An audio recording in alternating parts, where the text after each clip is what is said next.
سورہ عبس۔ سورہ عبس میں اللہ سبحانہ و تعالیٰ جو ہیں ایسے ایک ماں کی طرح محسوس ہوتے ہیں کہ جسے اپنا بچہ سب سے پیارا ہوتا ہے۔ اللہ سبحانہ و تعالیٰ جو ہیں قرآن کے اندر واضح کہہ دیا، ان اکرمکم عند اللہ اتقاکم، تم میں سے عزت والا وہ ہے کہ جو تقوی اختیار کرنے والا ہے۔ تو تقوی اختیار کرنے والا جو ہے، چاہے وہ نابینا ہو، چاہے وہ معذور ہو، چاہے وہ غریب ہو، چاہے وہ نسلی طور پر غلام ہو، اللہ کو اس سے غرض نہیں ہے۔ اللہ کو غرض تو اس چیز سے ہے کہ وہ اندر سے کتنا شفاف ہے، وہ اللہ کے ساتھ کتنا مخلص ہے، اور اللہ کے ساتھ اس کی محبت جو ہے وہ کتنی پیور ہے۔ تو یہاں پر یہ قصہ جو ہے ابن مکتوم کا، کہ جو مشہور صحابی ہیں اور جو نابینا تھے، ان کے متعلق ہے کہ اللہ کے نبی صلی اللہ علیہ وسلم کے پاس وہ تشریف لائے اس حالت میں کہ جب رسول اللہ صلی اللہ علیہ وسلم اس معاشرے کے چند انفلوئنشل پرسنالٹیز کے ساتھ جو ہے تشریف فرما تھے، اور انہیں کوئی تلقین اور تاکید جو ہیں وہ کر رہے ہوں گے، تو مین وائل حضرت مکتوم جو ہیں وہ تشریف لے کر آئے، تو آپ صلی اللہ علیہ وسلم کو تھوڑا سا ناگوار گزرا، بھائی تم تو اپنے بندے ہو نا، تم آگے پیچھے بھی تو آ سکتے ہو، اور آ کے چونکہ وہ نابینا تھے، انہیں اندازہ بھی نہیں ہوا ہوگا کہ آپ صلی اللہ علیہ وسلم کے پاس کون بیٹھا ہے، ورنہ شاید وہ حد ادب سے بیٹھ ہی جاتے اور بعد میں اپنی بات کر لیتے، لیکن ان کو اندازہ نہیں ہوا، اور انہوں نے شاید جو ہے آپ صلی اللہ علیہ وسلم کو پکارا اور بار بار جو ہے انٹرپٹ کیا، تو نیچرلی رسول اللہ صلی اللہ علیہ وسلم کو یہ چیز جو ہے وہ کچھ ناگوار گزری، تو قرآن ان کے لیے الفاظ برت رہا ہے، ترشرو ہوئے اور بے رخی برتی اس بات پر کہ وہ اندھا اس کے پاس آ گیا، بولو تمہیں کیا خبر، شاید وہ سدھر جائے یا نصیحت پر دھیان دے اور نصیحت اس کے لیے منافع بخش ہو۔ اللہ پاک فیور کر رہے ہیں، کس کی فیور کر رہے ہیں؟ اس نابینا صحابی کی، کہ جو اللہ کی محبت میں کشا جو ہے وہ چلے آئے، اور آ کر آپ صلی اللہ علیہ وسلم سے کوئی نصیحت، کوئی بات جو ہے معلوم کرنا چاہ رہے ہوں گے، اور ایسے میں جب وہ لوگ آپ صلی اللہ علیہ وسلم کے پاس بیٹھے تھے، کہ جن کے لیے اللہ تعالیٰ کہتے ہیں کہ وہ شخص جو بے پرواہی برتتا ہے اور اس کی طرف تو تم توجہ کرتے ہو، حالانکہ اگر وہ نہ سدھرے تو کیا ذمہ داری ہے، اور جو خود دوڑا آیا اور ڈر رہا ہے تم اس سے بے رخی برتتے ہو، ہرگز نہیں۔ یہ تو ایک نصیحت ہے، جس کا دل چاہے اسے قبول کر لے۔ اب دلوں کی کیفیات سے تو اللہ واقف ہے نا، اللہ کو پتہ ہے کہ ابن مکتوم جو ہیں وہ بڑی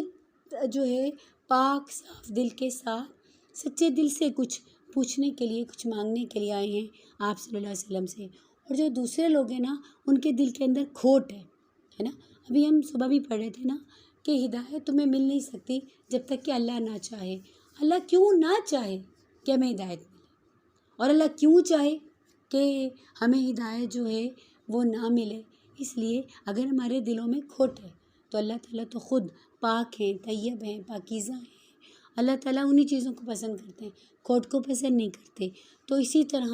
دلوں کا کھوٹ آپ مجھ پہ ظاہر نہیں کر سکتی، میرا آپ پہ نہیں کھل سکتا، لیکن اللہ سے کوئی چیز پوشیدہ نہیں۔ تو دلوں میں کھوٹ ہے، دلوں میں کجی ہے، دلوں میں ٹیڑھ ہے، اللہ تعالیٰ ایمان کی دولت ان کے دلوں میں اترنے نہیں دیتا، ان کے دلوں کے سوتے خشک ہو جاتے ہیں، ان کے دل ایک چٹیل جو ہے، چٹان جو ہے، پہاڑ جو ہے وہ بن جاتی ہے، ہدایت آتی ہے، پانی گرتا ہے اور بس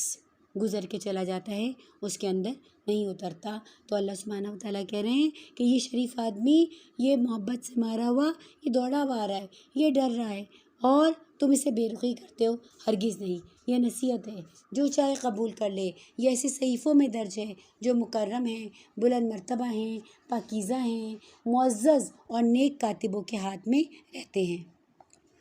قرآن کی جو اتنی تعریف اللہ تعالیٰ نے کی ہے کہ یہ نصیحت اور یہ مکرم صحیفوں میں درج، یہ بلند مرتبہ، یہ پاکیزہ، یہ معزز اور نیک کاتبوں کے ہاتھ میں رہتی ہے، تو اللہ کہہ رہے ہیں کہ تم اپنے تئیں بڑے مغرور ہو،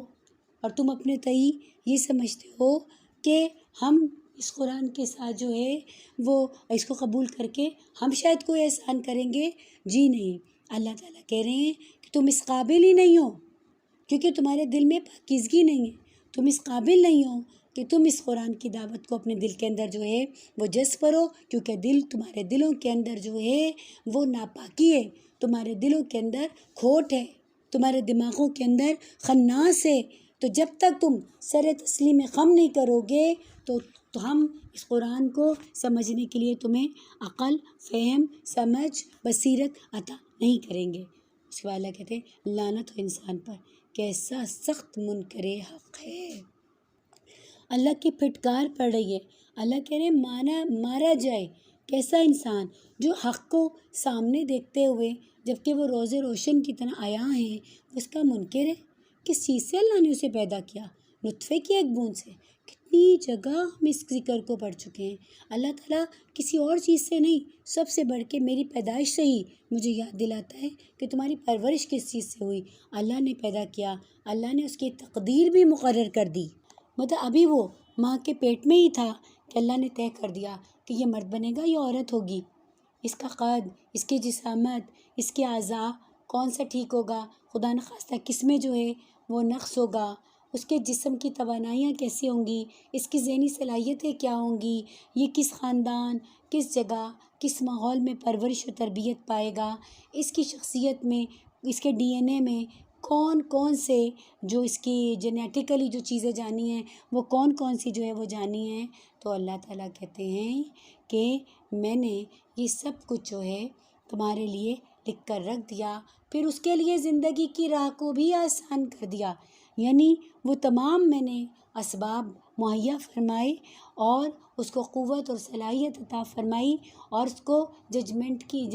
کی پاور عطا فرمائی اور اس کو خیر اور شر کے راستے دکھلا کر اب اس کو چھوڑ دیا۔ اب تم خود فیصلہ کرو کہ تمہیں کس راستے پر جانا ہے۔ پھر اس کو موت دی، یعنی پہلے زندگی کی راہ آسان کی اور زندگی میں راستے کھولے اور بتایا، اور پھر اس کے بعد ایک لمیٹڈ ٹائم کے بعد اس کو موت دے دی، اور جب وہ مر گیا تو عزت کے ساتھ گویا اس کو قبر میں پہنچا دیا۔ یہ بھی ایک مسلمان مردے کے لیے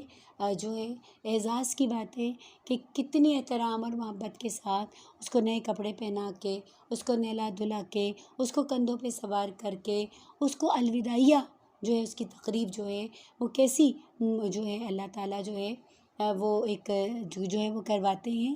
تاکہ اس سے انسان کی عظمت کا احساس ہوتا ہے کہ انسان کو اللہ تعالیٰ نے عزت کتنی دی ہے کہ وہ مر بھی گیا تو اللہ تعالیٰ نے اس کی کتنی عزت افزائی کی، اور وہی اللہ جس نے اس کو پیدا کیا اور جس نے اس کو ساری چیزیں دیں اور جس نے اس کی موت کے بعد بھی اللہ تعالیٰ نے جو ہے وہ اس کو عزت دی، تو وہ اسی اللہ تعالیٰ سے وہ غافل رہے۔ تو اللہ نے کہا کہ جب میں نے یہ سب کچھ کیا تو پھر میں جب چاہوں گا تو میں اٹھا کے کھڑا بھی کر دوں گا۔ ہرگز نہیں، اس نے وہ فرض ادا نہیں کیا جس کا حکم اسے اللہ تعالیٰ نے دے کر بھیجا تھا۔ یعنی اللہ تعالیٰ نے ہر دور میں اپنے صالح بندوں کو جو ہے انبیاء علیہ الصلوۃ والسلام کی دعوت کے ساتھ جو ہے وہ جوڑا اور اس کام کو کرنے کی جو ہے ہدایت عطا فرمائی۔ تو اب ہم تو خاص طور پہ خاتم النبیین محمد رسول اللہ صلی اللہ علیہ وسلم کے امتی ہیں، تو اب ہماری تو ذمہ داری زیادہ بنتی ہے کہ جو فرض اللہ تعالیٰ نے ہمیں دیا ہے کہ ہم یہ دعوت اور اس دعوت کا جو ہے کام جو ہے اس کو ہم پوری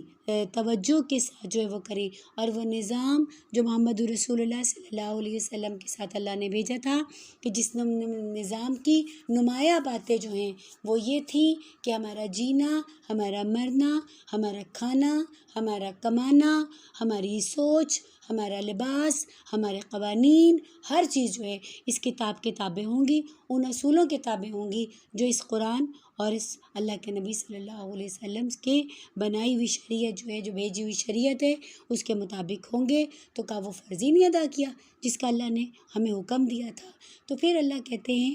کہ پھر انسان تو ذرا اپنی خوراک کو ہی دیکھ لے، کیسے پانی لنڈایا، پھر زمین پھاڑی، پھر غلے اگائے، انگور نکالے، ترکاریاں دیں، زیتون، کھجور، باغ، گھنے گھنے پھل، اور یہ چارے کے طور پہ دیے تمہارے لیے اور تمہارے مویشیوں کے لیے زندگی کے سامان کے طور پر۔ اب بتائیے کون سی ایسی چیز ہے کہ جو بچی ہو جو ہمارے روز کے مشاہدے کے اندر جو ہے وہ نہ آتی ہو، کہ کیسے اللہ تعالیٰ نے ایک فوڈ سائیکل جو ہے وہ بنایا کہ وہ اس کو کھاتا ہے، وہ اس کو کھاتا ہے، وہ اس کے کھاتا ہے، اور اس طرح ایک بیلنس بھی جو ہے وہ دنیا کے اندر باقی رہتا ہے، اور غلے اگاتا ہے اللہ تعالیٰ، اور اس میں سے ان کو اللہ تعالیٰ جو ہے ان کی حفاظت کرتا ہے، اور ان کو پھر ہمارے رزق کے طور پر ہمارے پاس جو ہے پہنچاتا ہے۔ تو اللہ نے کہا آخر جب وہ کان بہرا کر دینے والی آواز بلند ہوگی۔ ابھی ساری زندگی کی رونقوں کی باتیں تھیں، اور ان دا ویری نیکسٹ ورڈس کیا آ رہا ہے؟ تباہی آ رہی ہے۔ اس کا مطلب یہ ہے کہ یہ زندگی، اس کے میلے، اس کی رونق ہمیشہ نہیں رہے گی۔ آخر ایک دن ایک جو ہے پکار ہوگی، اور وہ کان بہرا کر دینے والی آواز ہوگی۔ اس روز انسان اپنے بھائی، اپنی ماں، اپنے باپ، بیوی، اولاد سب سے بھاگے گا۔ یوم یفر المرء من اخیہ وامہ وابیہ وصاحبتہ وبنیہ۔ یہ وہ وقت ہوگا، دوستی فائدہ نہیں دے گی، رحم کے رشتے فائدہ نہیں دیں گے۔ دنیا میں کوئی مصیبت، کوئی آفت آتی ہے، کوئی بھی آ جاتا ہے کسی کو بچانے کے لیے، لیکن جس وقت قیامت کی وہ گھڑی ہوگی تو یہ قریب ترین رشتے اللہ تعالیٰ نے بتائے کہ یہ رشتے بھی ایک دوسرے سے بیگانے ہو جائیں گے، کسی کو اپنے علاوہ کسی کا ہوش نہیں ہوگا۔ کچھ چہرے اس روز دمک رہے ہوں گے۔ اللہم اجعلنا منہم، اللہ ہمیں لوگوں میں شامل فرمانا کہ جن کے چہرے اس دن جو ہے گلو کر رہے ہوں گے، حشاش بشاش ہوں گے اور خوش و خرم ہوں گے۔ اس کا مطلب ہے کہ ان کو اندازہ ہے کہ ان کا رزلٹ جو ہے وہ بہت اچھا ہے۔ انہوں نے کوئی ایسی علامتیں دیکھ لی ہیں، جس وقت لوگ پریشان ہیں انہیں عرش کا سایہ مل گیا۔ اچھا، ایک بڑی آسان سی ترکیب ہے عرش کا سایہ حاصل کرنے کی۔ باقی کام تو شاید مشکل ہو، لیکن ایک کام بہت آسان ہے، جو اللہ کے لیے ملتے ہیں اور اللہ کے لیے ایک دوسرے سے محبت کرتے ہیں، حالانکہ ان کا کوئی لین دین کا معاملہ نہیں ہوتا ہے ایک دوسرے کے ساتھ، تو وہ لوگ جو ہیں قیامت کے دن عرش کے سائے تلے جو ہیں وہ جگہ پائیں گے۔ تو اللہ کرے کہ ہم سب اللہ کے تعلق اور واسطے سے ایک دوسرے کا احترام کرنے والے ہوں، محبت کرنے والے ہوں، اور دوسرے کے ساتھ تعاون کرنے والے ہوں، اور پھر اس کام کے بدلے اللہ تعالیٰ ہمیں اپنے قیامت کے دن اپنے عرش کے سائے تلے جگہ دینے والے ہوں۔ تو کچھ روز سے اس دن جو ہے وہ کچھ چہرے اس دن دمک رہے ہوں گے، حشاش بشاش ہوں گے، خوش و خرم ہوں گے۔ اچھا، سب ایسے ہوں گے؟ جی نہیں، بہت سے چہرے ایسے ہوں گے جن پہ خاک اڑ رہی ہوگی اور ان پہ سیاہی چھائی ہوئی ہوگی، اور یہی کافر اور فاجر لوگ ہیں۔ مایوسی کی تاریکی جو ہے اور مایوسی کی سیاہی جو ہے ان کے چہروں پہ چھائی ہوگی، اس لیے کہ چانس ختم ہو گیا۔ آج چانس ہے میرے پاس اور آپ کے پاس، اس